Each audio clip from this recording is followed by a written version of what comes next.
Hello बच्चों, आज आप लोगों का नीट एग्जाम था एंड आई होप आप सबने अच्छा किया होगा because the paper was very very easy in comparison to last year. पिछली साल का पेपर काफ़ी टफ था, बच्चों को मुश्किल मुश्किल आई थी, लेकिन आज का एग्ज़ाम बच्चों बहुत इजी था, बहुत स्ट्रेट था। और सच कहूँ तो एनसीईआरटी बेस्ड एज यूजुअल जैसे बायोलॉजी में होता है। तो मैं बायोलॉजी की ही बात करूँगी बिकॉज आई टीच बायोलॉजी। तो पेपर बहुत आसान था बट दैट डजंट मीन बच्चों के सिलेक्शन भी उतना ही आसानी से होगा बिकॉज जिस जिस जिस साल पेपर इजी आता है उस साल मेरिट भी काफ़ी हाई जाता है।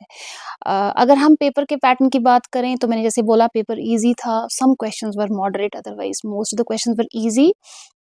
प्लस अगर हम टाइप क्वेश्चंस की बात करें तो कौन से टाइप के क्वेश्चंस आए थे एज यूजुअल, जैसे हम बताते हैं आपको, स्टेटमेंट बेस्ड क्वेश्चंस आए थे, करेक्ट इनकरेक्ट आए थे, ठीक है। And most of the questions मतलब उसी पैटर्न के है ना, कि कौन सी ए बी सी डी कौन सी करेक्ट हैं, या matching type questions. Okay, so matching type questions, statement type questions, correct incorrect type questions, assertion reason मुझे इस बार कोई क्वेश्चन नहीं दिखाई दिया। और बायो में मतलब स्ट्रेट लाइन टू लाइन जैसे इनका पैटर्न है ना पूछने का क्वेश्चंस को, ठीक उसी तरीके से इन्होंने क्वेश्चंस पूछे थे। मैं यहाँ पे आपके साथ पूरा पेपर तो नहीं डिस्कस करूंगी because it is very easy and बहुत सारे आपको सॉल्यूशंस मिल जाएंगे इंटरनेट पे online. But I just like to share philosophy with you कि आप जब एनसीईआरटी पढ़ते हैं बायो में तो वो कैसे पढ़नी होती है बच्चों, because there were many questions, हालांकि मैंने 4-5 ही चूज किए हैं which were directly from NCERT lines, मतलब लाइंस उठा करके ऑप्शंस में डालते हैं, ठीक है। तो जैसे सपोज आपके पीछे स्क्रीन पे ये क्वेश्चन एक डिस्प्ले हुआ है, since the origin and diversification of life on earth there have been 5 episodes of mass extinction of species. ये क्वेश्चन अगर आपको ध्यान हो बायोडाइवर्सिटी नाम के चैप्टर से पूछा गया है, और इसका जो आंसर था बच्चों that was which is in progress different from the previous episodes. So the present species extinction rates are 100 to 1000 times faster than the pre-human times. This is the exact line from NCERT जब आप देखेंगे biodiversity chapter में उठा करके यहाँ option में डाली गई, ठीक है। एक और क्वेश्चन देखते हैं बच्चों।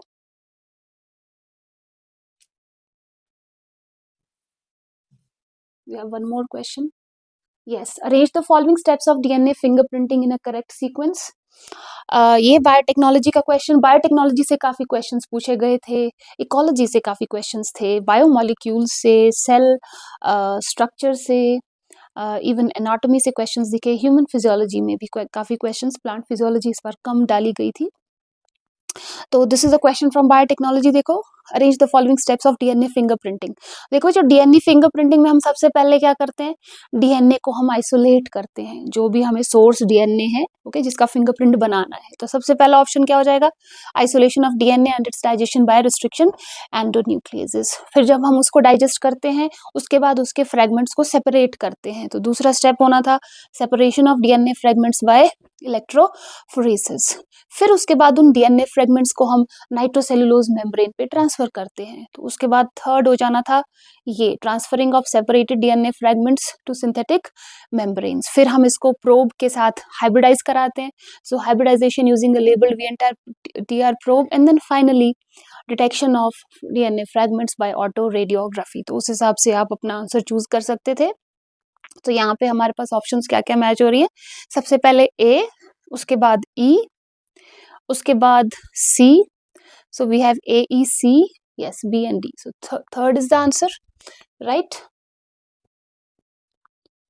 Another question, yes, this was the question asked from molecular basis, इसमें हिस्टोन्स की पैकिंग की बात हुई है, which of the following statements are correct with reference to packaging of the DNA helix? Histones are organized to form a unit of 8 molecules called histone octamers. ये statement सही है बच्चों। Histones are negatively charged basic proteins. This is a wrong statement. आपको पता है histones are positively charged basic proteins. So B is wrong. Okay, this is correct. Histones are rich in basic amino acid residues like lysine and arginine. ये भी सही है. Positively charged DNA is wrapped around the histone octamer to form nucleosome. ये statement गलत है मेरे बच्चों. DNA positively charged नहीं होता है. DNA is negatively charged. So this is a wrong statement. Packaging of chromatin at higher levels requires an additional set of proteins called non-histone chromosomal proteins. NHC proteins, ये भी correct है. So आपको correct statements पूछी थी A, C and E. So this is the correct option. इसके बाद yes, this question was strictly, अगर आप देखें लाइन टू लाइन एनसीईआरटी से उठाया गया है बेटा. ये क्वेश्चन है चैप्टर प्लांट ग्रोथ से रिलेटेड, प्लांट फिजियोलॉजी में इन्होंने पूछा है which one of the following is not a characteristic of plant cells in the phase of cell elongation. तो अगर आप इसको ध्यान से एनसीईआरटी पढ़ेंगे तो आप देखेंगे कि cell in the phase of elongation जो सेल्स हैं उनमें सेल वॉल डिपोजिशन होती है, सेल एनलार्जमेंट भी होती है और इंक्रीज्ड वैक्यूलेशन भी होती है. All these are written in your NCERT. अगर आप चाहें तो अभी देख करके किताबें खोल सकते हैं. लार्ज कॉन्स्पिक्यूअस न्यूक्लियाई जो है बच्चों वो फेज ऑफ इलोंगेशन में नहीं होता है, ये मेरिस्टेमेटिक जोन का कैरेक्टरिस्टिक है. ठीक है, तो आपको आंसर था this large conspicuous nuclei, right. Let's see some more questions.